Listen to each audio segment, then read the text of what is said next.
Hallelujah. हम परमेश्वर का धन्यवाद करते हैं आज समय के लिए कि प्रभु ने हम सब पर यह अनुग्रह किया है कि हम परमेश्वर के उन बातों को सीख सके जो वो चाहता है कि उसकी कलीसिया और उसके लोग सीखें। जो आज एक इस समय जैसा कि हमें मसीह में ये समय आ चुका है कि हम अपने बालकपन की बातों को छोड़कर मसीह की परिपक्वता में बढ़ें, मैच्योर हो जाएं। अब समय आ चुका है कि हम आत्मिक रीति से बड़े हो जाएं। सिर्फ चंगाई छुटकारे इन बातों में ना रहें, वरन परमेश्वर की गहरी गंभीरता को जानें, क्योंकि वो आ रहा है और वो चाहता है कि मेरी कलीसिया मेरी समझ मेरे वचन में ज्ञानवान की जाए। दूसरा कुरिन्थियों और उसका 4 अध्याय उसका 10वां पद में ये लिखा है कि अवश्य है कि हम सब का हाल मसीह के न्याय आसन के सामने खुल जाए कि हर एक व्यक्ति अपने अपने भले बुरे कामों का बदला जो उसने देह के द्वारा किए हो पाए। हालेलुया। प्रभु का वचन क्या कहता है? जरूरी है, अवश्य यानी जरूरी है कि हम सबका हाल यानी हम सबका बही खाता जो हमने देह में किए हैं, यानी शरीर में रहते हुए जो भी हमने शरीर में काम किए हैं, वो हमारे परमेश्वर के सामने मसीह के न्याय आसन के सामने खुल जाए और अपने अपने हर एक व्यक्ति अपने अपने भले बुरे कामों का बदला जो उसने देह के द्वारा किए हो पाए। यानी वो समय आ चुका है कि अब हम सबका हाल, समय आएगा न्याय का दिन जब परमेश्वर इस संसार का न्याय करेंगे। उस समय वचन बता रहा है हर एक व्यक्ति के कामों का हाल, कामों का ब्यौरा मसीह के न्याय आसन के सामने खुल जाएगा। खुलने का मतलब खुलती वही चीज है जो अभी तक बंद है। जो चीज बंद होती है वो खुलती है, यानी अभी वो सब चीजें बंद है। और न्याय के समय मसीह के सिंहासन के सामने हर एक व्यक्ति के काम जो उसने देह के द्वारा यानी देह में रहते हुए इस समय ये जो जीवन हम जी रहे हैं, इस जीवन के समय जो शरीर में रहते हुए हम जो काम कर रहे हैं, उन सब का प्रतिफल, उन सब का हाल हमें उस समय मिलेगा जब न्याय होगा। प्रकाशित वाक्य की किताब और उसका 20 अध्याय और उसका 12 पद आप निकालें। वहां पर क्या लिखा है? प्रकाशित वाक्य 20:12। फिर मैंने छोटे बड़े सब मरे हो को सिंहासन के सामने खड़े हुए देखा और पुस्तक खोली गई और फिर एक और पुस्तक खोली गई। पुस्तक नहीं, पुस्तकें लिखा है, ध्यान से पढ़ो। पुस्तकें खोली गई और फिर एक और पुस्तक खोली गई, अर्थात जीवन की पुस्तक। और जैसा उन पुस्तकों में लिखा हुआ था वैसा ही उनके कामों के अनुसार मरे हुओं का न्याय किया गया। हाँ जी, हालेलुया। कुरिन्थियों क्या कह रहा है? अवश्य है कि हम सबका हाल मसीह के न्याय आसन के सामने खुल जाए। प्रकाशित वाक्य बता रहा है कि यूहन्ना ने क्या देखा कि उसने एक बहुत बड़ी भीड़ देखी और पुस्तकें खोली गई। कितनी पुस्तकें? पुस्तक नहीं खोली गई, पुस्तकें खोली गई। ये वही पुस्तकें हैं जिसके बारे में कुरिन्थियों बता रहा है कि हम सबका हाल मसीह के न्याय आसन के सामने खुल जाए। यानी उस समय ये पुस्तकें परमेश्वर के सिंहासन के सामने खोली जाएंगी। लिखा है, आप ग्रामर अगर आप जानते हैं तो पढ़ें। यहां पर पुस्तकें प्लूरल वर्ड दिया गया है, एक वचन नहीं है। पुस्तकें यानी एक से ज्यादा पुस्तकें खोली गई और फिर एक और पुस्तक खोली गई। क्या लिखा है? एक और पुस्तक खोली गई। एक और पुस्तक का जिक्र है, अर्थात जीवन की पुस्तक। यहां पर एक और पुस्तक, जीवन की पुस्तक का नाम दिया गया है, परंतु उन पुस्तकों का नाम नहीं दिया गया। इसका मतलब जो परमेश्वर के सामने जब हमारा हिसाब होगा, हमारा जो न्याय होगा, मात्र जीवन की पुस्तक के आधार पर हमारा न्याय नहीं होगा। हमारा न्याय उन पुस्तकों के आधार पर होगा। क्या लिखा है आगे? एक और पुस्तक खोली गई, अर्थात जीवन की पुस्तक, और जैसा उन पुस्तकों में लिखा था, जैसा उन पुस्तकों में लिखा था। यहां पर जीवन की पुस्तक का जिक्र नहीं है, यानी जैसा उन पुस्तकों में लिखा था वैसा ही उनके कामों के अनुसार मरे हुओं का न्याय हुआ। हालेलुया। ध्यान देने वाली बात है, यहां पर यह नहीं लिखा कि जैसा जीवन की पुस्तक में लिखा था, लिखा है जैसा उन पुस्तकों में लिखा था। हमारा जो न्याय है वो उन पुस्तकों के हिसाब से होगा जो जीवन आज हम जी रहे हैं।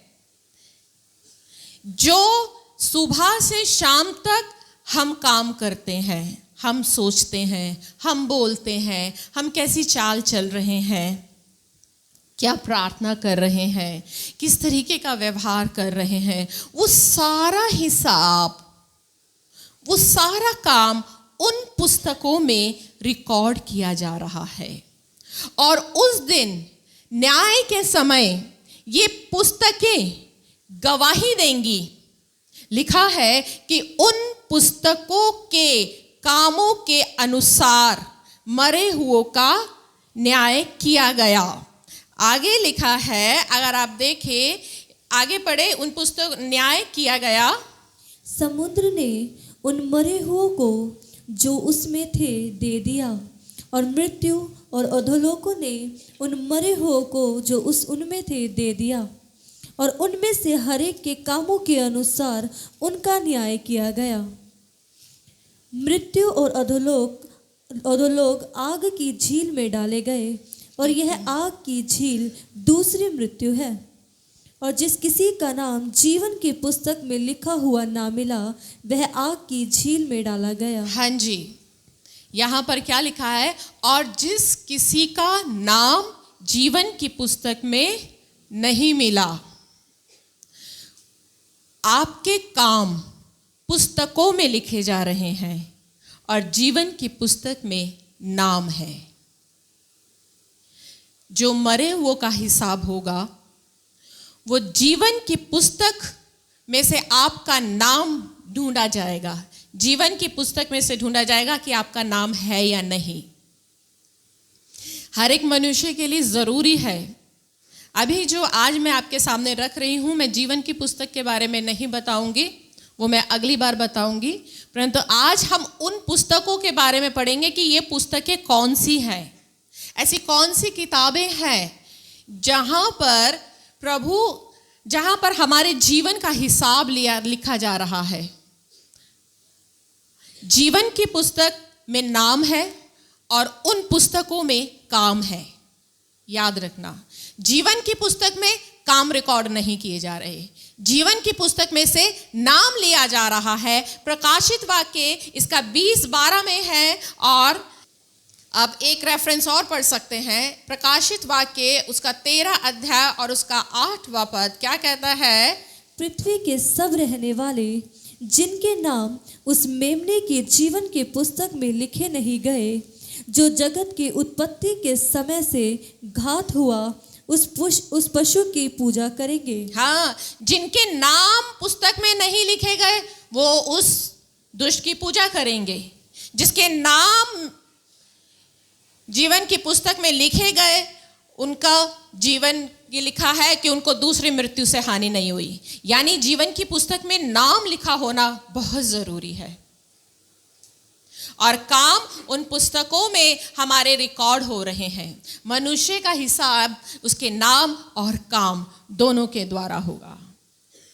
एक पुस्तक के बारे में जब हम निर्गमन की किताब को पढ़ते हैं, निर्गमन में जब मूसा 40 दिन 40 रात तक परमेश्वर के साथ ऊपर था, तब इजरायलियों ने मूसा का इंतजार कर करके हारून को उकसाया और एक सोने का बछड़ा बना लिया। और जब परमेश्वर ने मूसा को नीचे भेजा, तब निर्गमन 32 अध्याय में लिखा है, तब मूसा ने उन लोगों के लिए प्रार्थना करी और प्रभु से ये कह के प्रार्थना करी कि हे परमेश्वर, तू इनका अपराध क्षमा कर, नहीं तो मेरा नाम अपनी पुस्तक में से काट दे।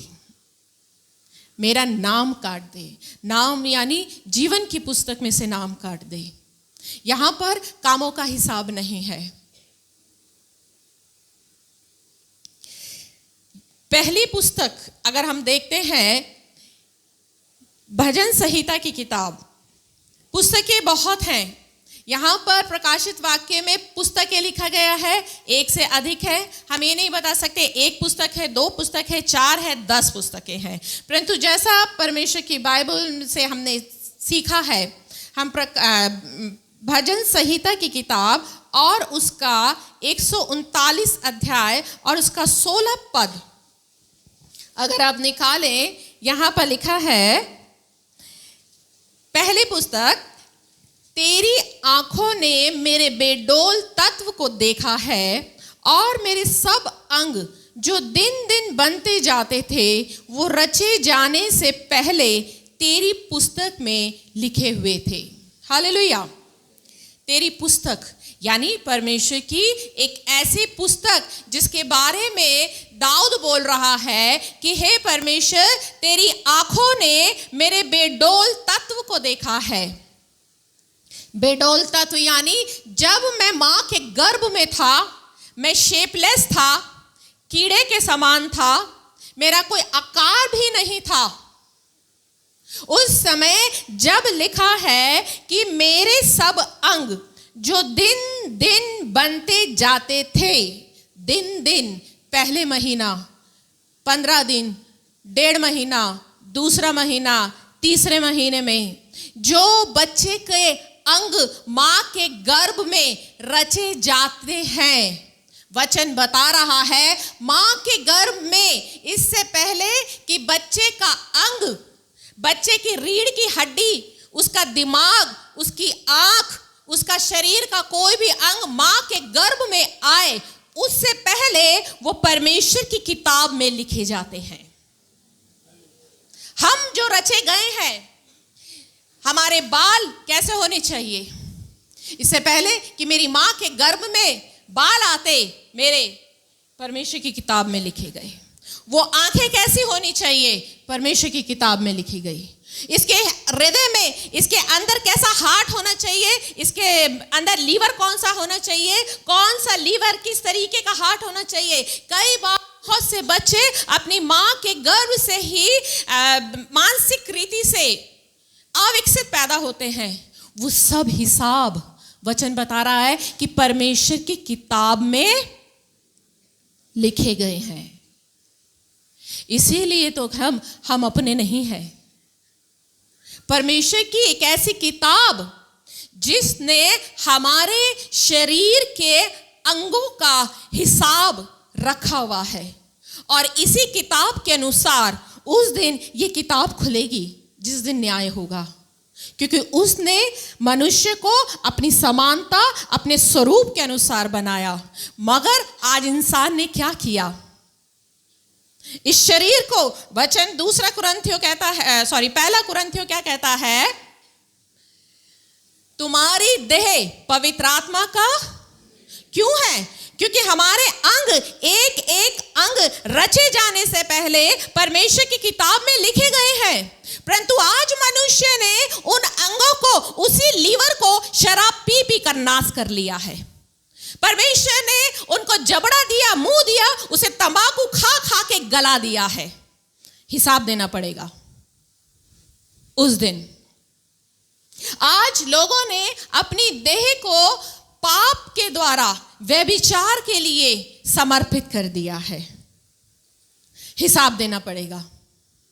उस दिन ये पुस्तक खुलेगी, क्योंकि मैंने तो तुम्हें अपनी समानता और स्वरूप में बनाया था, मगर तुमने तो नशे कर करके, व्यभिचार कर करके तुमने मेरी देह को क्या किया? नाश कर लिया है। आज हर प्रकार के बुरे काम तुम अपनी देह के द्वारा करते हो। प्रभु कहेंगे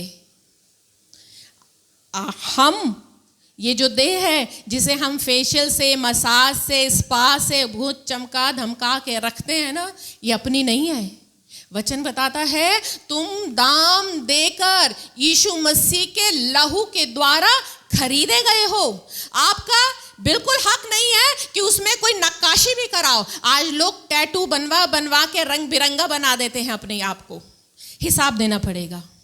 क्या कभी किसी मंदिर को, किसी मंदिर की दीवार को आपने देखा है नक्काशी करते हुए? परंतु आज इंसान ने परमेश्वर के इस जीवते मंदिर पर नक्काशी कर करके उसे खराब कर दिया है। हिसाब देना पड़ेगा। हाँ, कहीं यहाँ पर, कहीं यहाँ पर, कभी नाभि पे नाक छिका, वो बालियां पहनते हैं।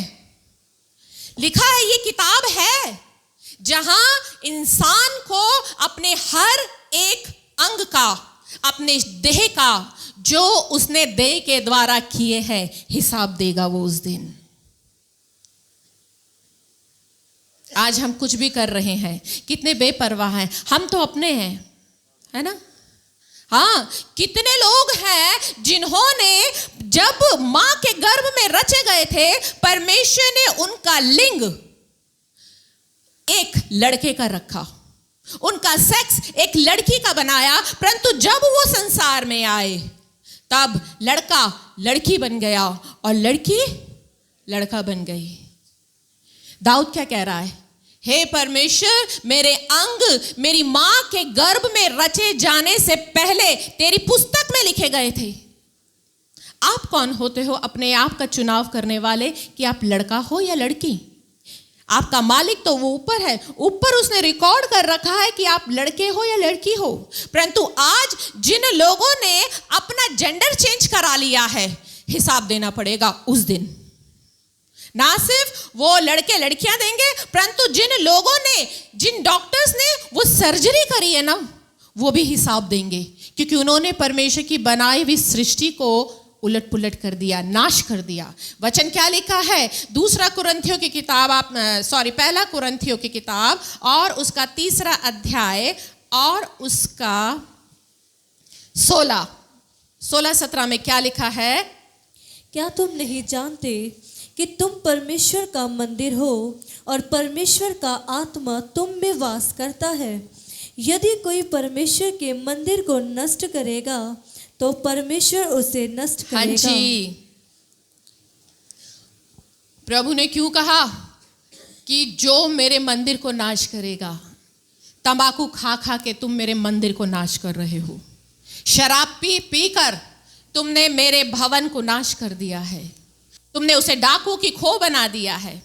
आज उल्टे सीधे वीडियो पॉर्न मूवीज देख देख कर तुमने मेरे मंदिर को दूषित कर दिया है। तुमने अपने शरीर पे गोद गोद कर मेरे शरीर का अपमान कर दिया है। जो कोई मेरे मंदिर को नाश करेगा उसे मैं नाश करूंगा। न्याय के दिन खड़े होंगे वो सब लोग जिन्होंने अपने शरीर के लिए बेपरवाह होके जैसा अच्छा लगा उसको वैसा सजाया, वैसा पहनाया, वैसा खाया और वैसा ही पिया। शरीर नाश हो रहा है, उससे उन्हें कोई मतलब नहीं। आप अपने नहीं हो, यीशु मसीह ने लहू के द्वारा आपको खरीदा है। आपकी खरीदी हुई चीज पर आप अपना अधिकार जताते हो।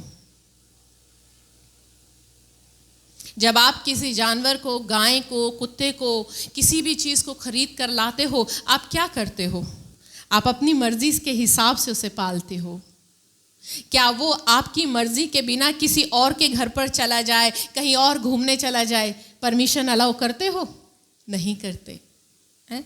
कुत्ते को तो चेन से बांध बांध कर घुमाओगे, अगर दूसरी गली में भी चला जाए, दूसरे के घर में भी चला जाए तो लड़ भिड़ कर खरीद कर लाओगे। पैसा दिया है, खरीदा है। अरे उस खुदा ने तो अपना लहू देकर खरीदा है। वो कैसे अलाउ करेगा? उसने अपनी देह को तोड़ा है और आज हम अपनी देह को चित्रकारी से सजा लेते हैं। हिसाब देना पड़ेगा उस चित्रकारी का भी। वो दारू के एक एक पैक का हिसाब देना पड़ेगा आपको। वो एक एक पैकेट गुटखे का, एक एक बीड़ी सिगरेट का हिसाब मिलेगा वो आपसे। वो छोड़ेगा नहीं। उस दिन ये किताब खुलेगी। मैं नहीं कह रही हूं, ये आपकी बाइबल में लिखा है।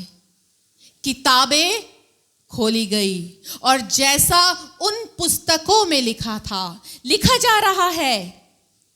जो जीवन आप जी रहे हो, जो उल्टे सीधे वीडियो देख रहे हो, अपने शरीर को व्यभिचार में फंसा रहे हैं, वो सब रिकॉर्ड लिखा जा रहा है। जो जेंडर चेंज कर रहे हैं, उस जेंडर का भी हिसाब लिखा जा रहा है। वो किताब उस दिन खुलेगी न्याय के लिए। इसलिए जरूरी है कि अब तक जो हमने लापरवाही से जीवन जिया है, अब हम गंभीर हो जाएं। वचन कहता है तुम पवित्र आत्मा का मंदिर हो, उसे सजाओ, पवित्रता के साथ सजाएं, क्योंकि प्रभु का आत्मा वास करता है। हालेलुया। एक किताब तो ये खुलेगी और दूसरी किताब मलाकी की किताब, जो कुछ भी जीवन विश्वासी लोग, चाहे विश्वासी हैं चाहे अन्य जाति लोग हैं, प्रभु के भय में जीवन जीते हैं, वो सब हिसाब उनका लिखा जाता है। मलाकी की किताब और उसका मलाकी की किताब और उसका 3 अध्याय और उसका 16 से 18 पद पढ़े। तब यहोवा का भय मानने वालों ने आपस में बातें की और यहोवा ध्यान धरकर उनकी सुनता था। और जो यहोवा का भय मानते और उसके नाम का सम्मान करते थे, उनके स्मरण के निमित्त उसके सामने एक पुस्तक लिखी जाती थी। सेनाओं का यहोवा यह कहता है, जो दिन मैंने ठहराया है, उस दिन वे लोग मेरे वरन मेरे निज भाग ठहरेंगे। हालेलुया। क्या लिखा है? जो यहोवा का भय मानते, जो यहोवा का भय मानते और उसके नाम का सम्मान करते थे, उनके स्मरण के निमित्त, उनके यादगारी में, जो लोग यहोवा का भय मानकर जीते हैं, उनकी यादगारी में एक किताब लिखी गई। हिंदी में है बुक ऑफ स्मरण की किताब, इंग्लिश में बुक ऑफ रिमेम्बरेंस, यादगारी की किताब। और यहोवा क्या कहता है? आगे पढ़े, क्या लिखा है दोबारा? सेनाओं का यहोवा यह कहता है, जो दिन मैंने ठहराया जो है, दिन मैंने ठहराया है, उस दिन न्याय के दिन लोग मेरे वरन मेरे निज भाग ठहरेंगे। हाँ, उस दिन वो लोग जो इस किताब में जिनके काम रिकॉर्ड किए जा रहे हैं, वो धर्म के काम, वो लोग जो यहोवा का भय मानकर जी रहे हैं, जो लोग आज परमेश्वर के भय में अपना जीवन बिता रहे हैं। प्रेरितों के काम उसका 10वें अध्याय में हम एक उदाहरण देखते हैं, कुरनेलियस का उदाहरण। एक अन्य जाति पुरुष था, सूबेदार था, अन्य जाति था। वो यहूदियों को दान दिया करता था, परमेश्वर के लोगों को भेंट दिया करता था, प्रभु का भय मानता था, प्रार्थना भी करता था। तब परमेश्वर ने कुरनेलियस के पास में अपना स्वर्गदूत भेजा और उस स्वर्गदूत ने कहा कि तेरी भेंटें और तेरे दान यहोवा के सम्मुख स्मरण किए गए हैं। स्मरण मतलब याद किए गए हैं, क्योंकि उसने जो धर्म के काम किए वो इस पुस्तक में लिखे गए, बुक ऑफ रिमेम्बरेंस, यादगारी की किताब। याद रखें, जो भेंट, जो दान, जो प्रार्थना, जो आंसू, जो परमेश्वर का भय मानकर एक आज्ञाकारिता का जीवन हम जी रहे हैं, वो सब व्यर्थ नहीं है। कई बार लोग सोचते हैं, मैंने प्रभु को भेंट दी, पता नहीं प्रभु ने ग्रहण करी है या नहीं करी, मैंने इतनी प्रार्थनाएं करी है, पता नहीं प्रभु सुन भी रहा है कि नहीं सुन रहा है। वो लिखी जा रही है, किताब लिखी जा रही है, आपकी एक भी भेंट, आपका परमेश्वर को दिया गया एक भी रुपया प्रभु लिख रहा है, वेस्ट नहीं किया। वो उस दिन प्रभु ने क्या कहा है, उस दिन मैं उनको स्मरण करूंगा। कौन सा दिन? जब वो किताबें खुलेंगी। जब किताब खुलेगी तब वो बुक ऑफ रिमेम्बरेंस, यादगारी की, स्मरण की वे किताब भी खुलेगी न्याय के लिए। तब देखा जाएगा कि क्या आपने किसी गरीब को दान दिया? क्या हम देते हैं? हम तो 10वां भी देते हैं तो पूरा पूरा देते हैं, या तो वो भी नहीं देंगे। किसी गरीब को देने के नाम पर हमारी क्या है?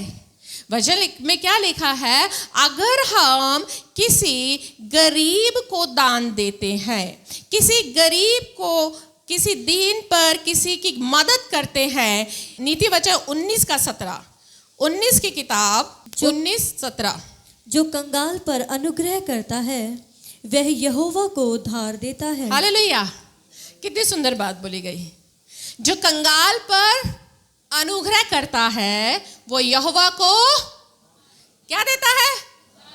मनुष्य परमेश्वर को क्या दे सकता है? कुछ नहीं दे सकते। मगर जब आप एक गरीब की मदद करते हैं तब आप परमेश्वर को उधार देते हैं। करते हैं हम गरीब की मदद, करते हैं हम किसी की मदद के नाम पे हम पीछे हट जाते हैं। हम अपने लिए 1000 का 2000 का कपड़ा खरीद सकते हैं, अपने बच्चों को अच्छे से अच्छा खिला सकते हैं, मगर जब किसी की मदद की बात याद आती है तो लोगों के हाथ नहीं बढ़ते। क्या आप किसी की मदद करते हैं?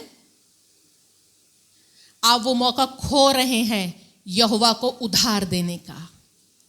आपके पास में कितना अच्छा मौका आता है कि जब आप किसी की मदद करो तो आप परमेश्वर को उधार दो। अरे परमेश्वर को उधार देना कितनी बड़ी बात है। खो देते हैं हम उस मौके को, यहोवा को उधार देने का। जरा सोचो, जब आप यहोवा को उधार दोगे तो आपको कितना बढ़ा के देगा। आपका पैसा आप अगर 1000 रुपए दोगे तो वो आपको 1000 रुपए नहीं रिटर्न करेगा, वो उसका 1000 गुना बढ़ाकर रिटर्न करेगा। मगर हम इन मौकों को, इन छोटे छोटे मौकों को खो देते हैं किसी की मदद ना करके। और वो काम जो इस पुस्तक में लिखे जाने होते हैं वहां पर नहीं लिखे जाते। अगर ये पुस्तक खुलेगी तो खुलेगी बस उपवास प्रार्थना की, उपवास प्रार्थना करी, क्षेत्र की प्रार्थना में गए, क्षेत्र की प्रार्थना में गए, हाँ 10वां दिया, वो भी आधा अधूरा दिया, कभी नहीं दिया, बस यही पुस्तक में लिखा होगा। क्या धर्म के काम हमें नहीं कमाने? क्योंकि इन्हीं कामों के हिसाब से तो हिसाब होगा। क्या लिखा है? उन कामों के अनुसार, इन्हीं कामों के अनुसार तो होगा। आज कलीसिया ऐसे कितने मौकों को खो देती है जहां हमें कहीं पर खड़ा होना पड़ता है, जहां हमें अपने आप को छोटा बनाना होता है, हम ऐसे मौके को खो देते हैं। जहां हमें किसी की मदद करनी होती है, हम ऐसे मौकों को खो देते हैं कि वो रिकॉर्ड किया जाए। आप जरा सोचो, न्याय के दिन अगर वो पुस्तक खोली गई, आप जरा अपने लिए व्यक्तिगत रीति से पूछो, मैंने कब किसकी मदद करी? भजन संहिता क्या कह रहा है? जो कंगाल पर अनुग्रह करता है वो यहोवा को, कम आवाज आ रही है, वो यहोवा को उधार देता है। और न्याय के दिन परमेश्वर प्रभु यीशु मसीह जब आएंगे, अभी तो आप कहते हो हमारे पास है नहीं, अरे प्रभु को उधार देने था, हम तो भूल गए। प्रभु यीशु मसीह आएंगे न्याय के दिन और प्रभु कहेंगे, मैं जेल में था, तुम मिलने आए, मैं भूखा था, तुमने रोटी दी, मैं नंगा था, तुमने कपड़े दिए। तब हम कहेंगे, प्रभु जी आप कब भूखे थे जो हमने रोटी दी? आप कब भूखे थे, आप कब नंगे थे जो हम कब ने कपड़े दिए? तब वचन में क्या लिखा है? जो तुमने एक छोटे से छोटे मेरे सेवक के साथ किया, वो तुमने मेरे साथ किया। यही वो रिकॉर्ड जो यहोवा को उधार देना। आज हम कितने लोगों की मदद नहीं करते, देख के अनजान बन जाते हैं। हम अपना हाथ नहीं बढ़ाते, हम सोचते हैं हमारी प्रार्थना ही काफी है, हमारे उपवास ही हमें धर्मी बनाएंगे। नहीं, मत्ती में प्रभु ने क्या कहा है? मैं नंगा था, तुमने मुझे कपड़े नहीं दिए, मैं भूखा था, तुमने मुझे खाना नहीं दिया, मैं जेल में था, तुम मुझे मिलने नहीं आए। तब तुम कहोगे प्रभु जी आप भूखे कब थे? क्यों? मैंने कलीसिया में अनाउंस नहीं करवाया था कि एक परिवार को खाने की जरूरत है। अगर तुम देते तो तुम मुझे उधार देते। इस किताब में ऐसा कहीं नहीं लिखा कि तुमने मुझे उधार दिया है। इस किताब में ऐसा कहीं नहीं लिखा कि तुमने मुझे कपड़े दिए हैं। तो वही लोग, क्या लिखा है, वो अपनी दाहिनी ओर वालों को अनंत जीवन देगा और बाईं ओर वालों को क्या कहेगा? फूटो, आग में जाओ। यही वो हिसाब, जिन बातों के लिए आज कलीसिया अपना हाथ नहीं बढ़ाती है, वहां आज हमने ये सोच रखा है, आत्मिकता को, धार्मिकता को हमने ये पहनावा पहना लिया है। उपवास करो, प्रार्थना करो, लगातार चर्च जाओ, संगति प्रार्थना में जाओ और मन करे तो दशमांश दो, ये हमारी आत्मिकता है। ये आत्मिकता नहीं है।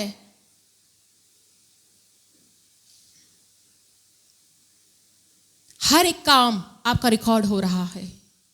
अगर आपको मौका मिले तो आप किसी गरीब की मदद करें, क्योंकि आपके एक एक धर्म के काम वो लिखे जा रहे हैं उस समय उन पुस्तकों में, और वो पुस्तकें उस समय खोली जाएंगी।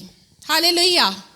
कहीं हम परमेश्वर के इन बातों को, इन चीज़ों को, इन अवसरों को खो रहे हैं अपने जीवन में, और हम कह रहे हैं हम तैयार हो रहे हैं। न्याय की किताबें खुलेंगी। आज के लिए इतना ही काफ़ी है। अगले हफ्ते हम जीवन की पुस्तक में पढ़ जाएंगे कि किन लोगों के नाम होंगे जीवन की पुस्तकों में से, और जीवन की पुस्तकों में से नाम भी कट जाता है। इसलिए ऐसा कोई काम ना करें कि हमारा नाम जीवन की पुस्तक से काटा जाए, क्योंकि जीवन की पुस्तक में से जब आप जाएंगे न्याय के लिए, तो जीवन की पुस्तक में आपका नाम चेक किया जाएगा, क्या इसका नाम जीवन की पुस्तक में है, और फिर आपके काम चेक किए जाएंगे। हालेलुया। प्रभु इस वचन के द्वारा आप सब लोगों को आशीष दे।